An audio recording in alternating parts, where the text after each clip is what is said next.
बस राम की बात करे, हिंदू है हिंदू हम, बस राम की बात करे। जो राम को लाए हैं हम उनको लाएंगे, जो राम को लाए हैं हम उनको लाएंगे, दुनिया में जिनके हम। नमस्कार दोस्तों, मैं नरोड़ा के अंदर एक बार फिर राम अवतार जी के साथ में हम दो चार बातें टीवी के अंदर जिस तरीके से दिग्गज कार्यकर्ता समाज सेवी हमारे साथ में हैं, इनसे दो चार बातें करेंगे और क्षेत्रवासी के लिए आगे क्या करना चाहते हैं थोड़ी सी परिचय लेते हैं। सबसे पहले सर नमस्कार, मुस्कान इंडिया न्यूज़ में आपका स्वागत है। बहुत बहुत धन्यवाद। ऐसा है जी, मेरा नाम है राम परिचय अवतार। बताइए। हाँ जी। मैं जय कॉलोनी बक्करवाला में रहता हूँ।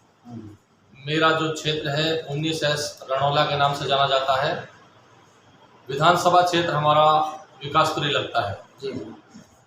जिसके एमएलए श्री महेंद्र जी यादव आम आदमी पार्टी से हैं और कांग्रेस से जो वर्तमान काउंसलर हैं श्रीमान सुरेश पहलवान जी, वो हमारे काउंसलर का काम देख रहे हैं। अब मैं अपने बारे में अगर आपको बताऊं तो मैं विशेष रूप से राजनीति से कुछ कम और समाज सेवा से ज़्यादा जुड़ा हुआ हूँ। समाज सेवा में लगभग पिछले 15 सालों से सामाजिक कामों में विशेष रूप से योगदान करते रहते हैं। लगभग 10 साल से मेरे पास से समाज का उत्तरदायित्व जो है वो संरक्षक के तौर पर है। चेयरमैन का पद मेरे पास पिछले 10 साल से है करीब जी। और वर्तमान में लगभग 4-5 साल से मैं अपने समाज का प्रधान भी हूँ, दुर्बलनाथ सेवा समिति बक्करवाला जय कॉलोनी से। और सामाजिक कार्यों में जितना हो सके बढ़ चढ़ के हम योगदान करने की कोशिश करते हैं। हर वर्ष हम अपनी कॉलोनी में दुर्बलनाथ जी के मंदिर पर लगभग 5000 आदमी का देसी घी का भंडारा करते हैं, जिसमें विशेष तौर पे बढ़ चढ़ के योगदान देने की कोशिश करते हैं। जितना हमसे बन सकता है ज़्यादा से ज़्यादा करने की कोशिश करते हैं। अभी वर्तमान में हमारा जो क्षेत्र है 19S रणौला, उसमें चुनाव आयोग की तरफ से ये जो क्षेत्र है SC के लिए आरक्षित किया गया था, जिसके लिए हमारी तैयारियां लगभग पिछले 3-4 महीनों से काफ़ी ज़ोर शोर से चल रही थी। मेरा जो मकसद है काउंसलर बनने का, वो कोई पैसा कमाना कोई मेरा ध्येय नहीं है, क्योंकि ऊपर वाले की दुआ से और कृपा से मेरे पास अपना व्यक्तिगत कारोबार है। हम छोटे से परिवार से आए हैं, हमारे पास कुछ नहीं था 20 साल पहले जब हम दिल्ली आए। उसके बाद में हमने अपनी नीयत साफ थी, तो ऊपर वाला कहते हैं कि जैसे जिसकी नीयत साफ होगी तो उसके लिए मंजिल भी आसान होगी। उसी प्रकार से ऊपर वाले ने हमें समय पे सुबह ऊपर वाला समय पे सही समय पे अपने सुबह नाश्ता पानी और ऊपर का शाम के टाइम पे अपने समय पे रोटी मिल जाती है। बस इसी के लिए अपना गुजारा सही से चल रहा है। हमारी कोई इच्छा नहीं कि हम राजनीति में आकर पैसा कमाएं, क्योंकि लगभग मैं समझता हूँ 99% जो राजनीति करते हैं, जो चुनाव लड़ने के इच्छुक होते हैं, वो इसी मकसद से राजनीति में आते हैं।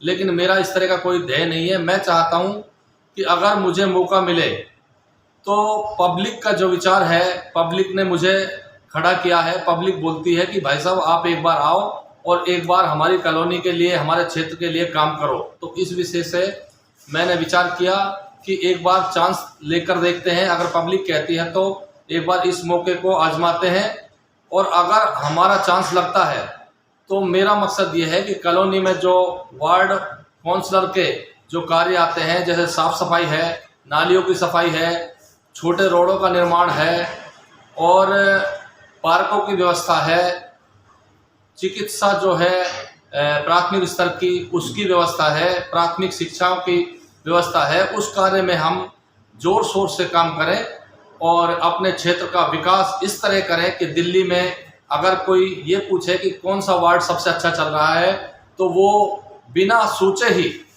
वार्ड 19S रणौला का नाम ले, ताकि हमें और हमारी जनता को इसके लिए फक्र हो। बिल्कुल जी, बिल्कुल। तो एक सवाल और सबसे बड़ा सर ये क्या है कि कितने साल से आप जुड़े पड़े हैं बीजेपी के अंदर? मैं लगभग 14-15 साल से बीजेपी से जुड़ा हुआ हूँ। इस क्षेत्र से पीछे मुझे महामंत्री का पद भी मेरे पास रहा है बीजेपी से। तो बाकी समाज सेवा में हम अक्सर समाज सेवा से ज़्यादा टच रहते हैं, राजनीति में थोड़ा कम, लेकिन समाज सेवा से ज़्यादा जुड़े रहते हैं। तो सर ऐसा है जैसे कि आप क्या नाम है दावेदार इस पार्टी के अंदर बन सकते हो, तो सबसे पहले अपने क्षेत्र के अंदर क्या काम कार्य करवाएंगे आप? देखो जी, अगर पब्लिक मौका देती है तो मैंने पहले भी आपको बताया कि मैं चाहता हूं कि निस्वार्थ सेवा मैं करूं, क्योंकि ऊपर वाले की दुआ से दाल रोटी का मेरे पास जुगाड़ ठीक ठाक है। तो यही इच्छा है, पब्लिक की भी यही इच्छा है कि अगर हमारे मौका लगता है तो अपने क्षेत्र को पूरी साफ सफाई, नालियों की समय समय पर बिल्कुल क्लीन सफाई, और जो नाले हैं, रोड हैं, रोडों का पुनर्निर्माण, जो खोद खोद के गड्ढे लोगों ने पटके हुए हैं, पुराने काउंसलर ने और एमएलए ने, उनको तरीके से दुरुस्त किया जाए और साफ सफाई का विशेष ध्यान रखा जाए। यही मेरी प्राथमिकता रहेगी। रामअवतार जी, क्या नाम है, लॉकडाउन स्थिति में आपने काफ़ी राशन वितरण करा है, कच्चा भी पक्का भी, उस विषय में क्या कहना चाहेंगे? जी, वो तो देखो, हमने कुछ नहीं किया, लेकिन समाज ने और कॉलोनी ने हमें इस चीज़ के लिए कुछ समझा लाया, तो हमसे जो बन पड़ा, हमने समय पे कोरोना काल में लोगों के साथ मिलजुल कर, सभी के सहयोग से, पब्लिक के सहयोग से उस समय राशन वितरण भी किया, लोगों को मास्क वितरण भी किया, और दवाइयों की जैसी छोटी मोटी हमसे व्यवस्था बन पाई, जो हमारे सामर्थ्य के अनुसार था वो हमने किया। ये सभी हमने पब्लिक के सहयोग से किया, और मैं चाहता हूँ कि पब्लिक हमसे जुड़ी हुई है, इसी तरह आगे भी हमसे जुड़ी रहेगी। बहुत बढ़िया। तो सर ये बताइए, आपके क्षेत्र के अंदर कानून व्यवस्था वो कैसी है? जी, कानून व्यवस्था का जहाँ तक सवाल है, वैसे तो लगभग ठीक है, लेकिन फिर भी पीछे हमारी मीटिंग हुई थी एसीपी साहब से और एसएचओ साहब से, वो हमारे पास आए थे, और हम भी थाने में गए थे मीटिंग करने। तो उनसे हमने कहा कि वैसे तो लगभग ठीक है, लेकिन कुछ असामाजिक तत्व हैं, उनको थोड़ा कंट्रोल किया जाए और रात में गश्त बढ़ाई जाए।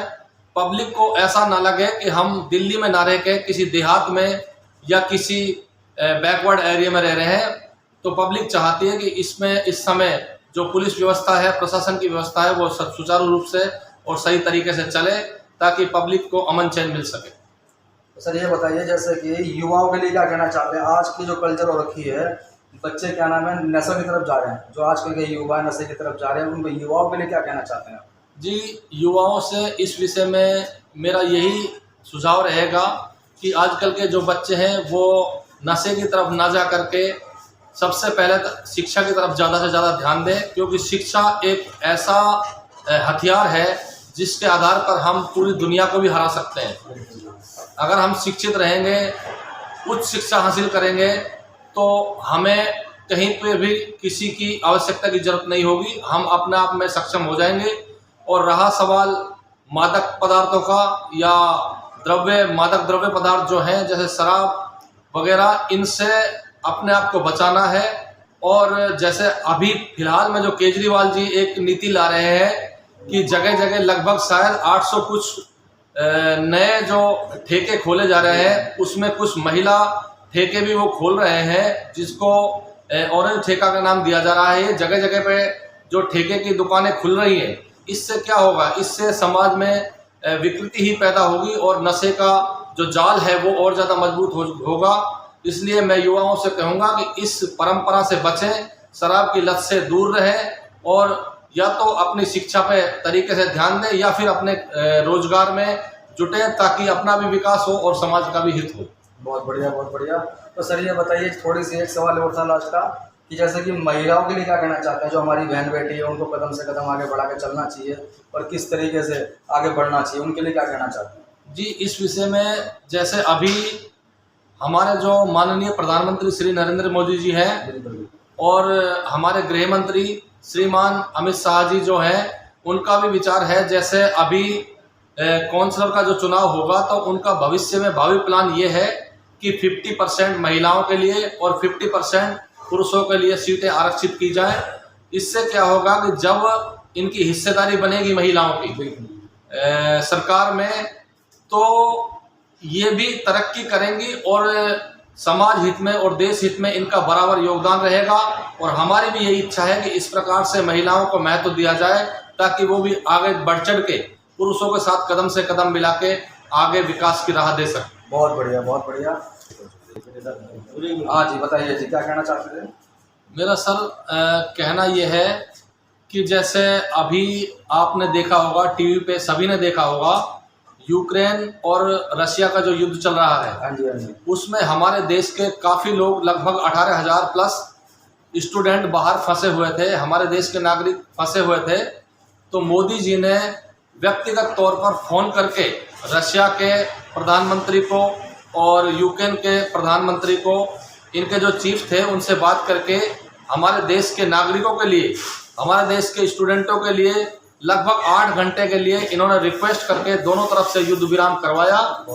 उस युद्ध विराम कराने के तहत जो 8 घंटे हमें फ्री टाइम मिला, उसमें इन्होंने विशेष टीमें बनाकर, मंत्रिमंडल भेज कर अपने देश के नागरिकों के लिए वापस बुलाने के लिए विशेष विमानों से उनको इंडिया वापस बुलवाया, जो कि एक बहुत ही सराहनीय काम है।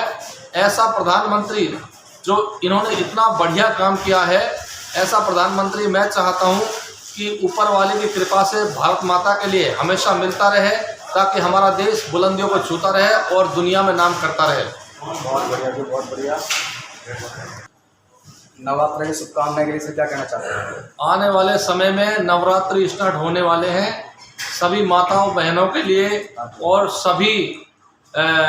सभी जनता के लिए, मेरे क्षेत्रवासियों के लिए, पूरी दिल्ली के लिए मैं चाहूँगा कि ये जो नवरात्र हैं बहुत बहुत मुबारक हों। बहुत बहुत शुभकामनाएं आपके लिए नवरात्रों की, और माता रानी से हम दुआ करेंगे कि आपके लिए सुख शांति और धन धान्य से परिपूर्ण आप सभी को करे। इसी कामना के साथ सभी को जो ये नवरात्रि है इसकी बहुत बहुत धन्यवाद, मुबारकबाद। तो जी, जिस तरीके से राम अवतार जी से हमारी मुलाकात हुई और आपके सामने जो आप क्षेत्रवासी इनको देख रहे हैं, किस तरीके से इन्होंने अपनी जो बातें बताई हैं और जिस तरीके से दावेदार हैं इस पार्टी बीजेपी पार्टी के अंदर, इनका सहयोग दीजिए और बिल्कुल बराबर कदम से कदम बढ़ाएं। जय माता। तो राम अवतार जी के बारे में कुछ बताना चाहते हैं इनके समर्थक, थोड़ी बातचीत करेंगे। तो सर आपका नाम क्या है? मेरा नाम सर महबूब है।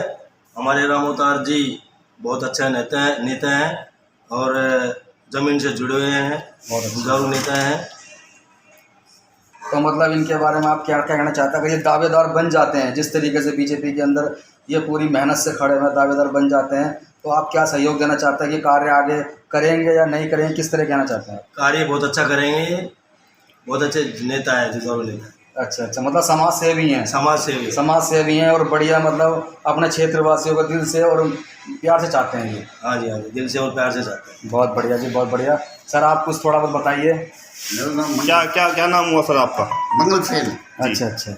रामदास जी, मैं इनको 35 साल से जानता हूँ। अच्छा, बहुत बढ़िया। बहुत अच्छे नेता हैं और समाज के लिए सब कुछ करने को ये तैयार हैं। अच्छा, मतलब दिल भाव से अच्छी तरीके जिस तरीके से, हाँ, कभी भी कोई परेशानी आती है समाज में तो साथ देते हैं जी।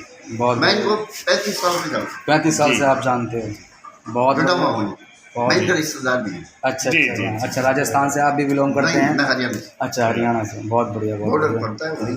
अच्छा, फिरोजपुर जिला गाँव है, डिस्ट्रिक्ट में। आप कुछ कहना चाहते हैं? थोड़ा ये हमारे साथ ये भी थोड़ा बातचीत बताएंगे जिस तरीके से राम अवतार जी के बारे में, आप क्या कहना चाहते हैं? पहले तो अपना नाम बताना चाहूँगा। बिल्कुल कि मेरा नाम अजय है और मैं लगभग राम अवतार जी को बचपन से देखता आ रहा हूँ।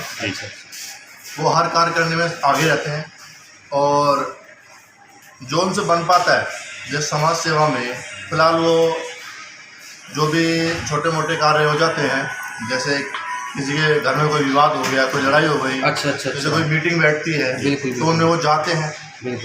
उनमें वो जो सरपंच के तौर पे एक मतलब जिस तरीके से प्रधान जी बने हुए हैं एक कार्य के अंदर, प्रधान जी वो अपनी भूमिका पूरी निभाते हैं, वो जाते हैं हमेशा।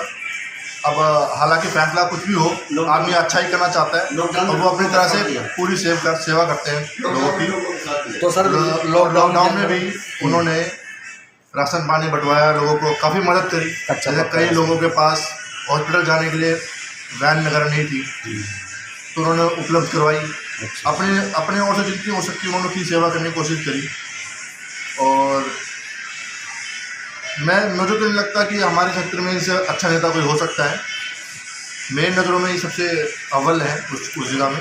मतलब ईमानदारी जिस तरीके हाँ। से है, जिस तरीके से इन्होंने बताया कि बिल्कुल जो इनके जो समर्थक है, जो हमने बातचीत करी है, जो हमने इनसे पूछताछ करी, तो बिल्कुल ईमानदारी के तौर पे इनके मन के अंदर कोई छल कपट नहीं किसी प्रकार का और कोई शुल्क नहीं। मतलब यह है ईमानदारी के तरीके से अपने बिल्कुल कदम से कदम बढ़ा रखा है। और बीजेपी के अंदर बिल्कुल दावेदार बनने का इनका बिल्कुल सहयोग है। बस क्षेत्रवासियों से ये है कि एक बार इनको जरूर मौका दे। जय हिंद, जय भारत।